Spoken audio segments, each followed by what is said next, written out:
നിങ്ങൾ മക്കയിലെ ആളുകൾ ഒരു കറുത്ത സ്ക്വയറിന് ചുറ്റും ഇങ്ങനെ കറങ്ങുന്നത് കണ്ടിട്ടുണ്ടോ? കഅബ എന്നാണ് കഅബ.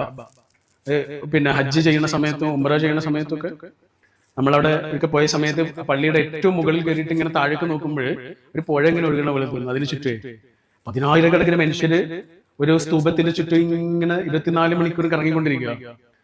ഒരാൾ പോലും തെറ്റിപ്പോണില്ല. അതെന്താ തെറ്റിപ്പോകത്തെന്നറിയോ? നടുവിൽ സാധനം ഉണ്ടായതുകൊണ്ടാണ്. നടുവിൽ അങ്ങനെ ഒരു സാധനം ഇല്ല വിചാരിക്കുക. പിന്നെ ഇവരെങ്ങനെയാണ് ഇത്ര ശ്രദ്ധയോടെ ഒഴുകുക? അവർക്ക് ഒരു കിബില ഇല്ലാതാവുക. കിബില എന്നാണ് അറബിയിൽ പറയുക.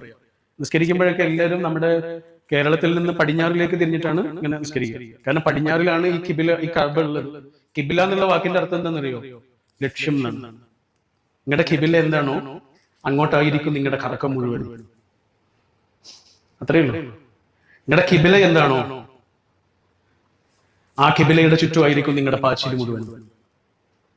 നിങ്ങളുടെ ഇമോഷൻസ് ആവട്ടെ, നിങ്ങളുടെ പിന്നെ സ്ട്രഗിളിംഗ് ആവട്ടെ, നിങ്ങളുടെ എനർജി ആവട്ടെ, ഏറ്റവും കൂടുതൽ ഇൻവെസ്റ്റ് ചെയ്യണത് എന്താണോ, അതാണ് നിങ്ങളുടെ കിബില.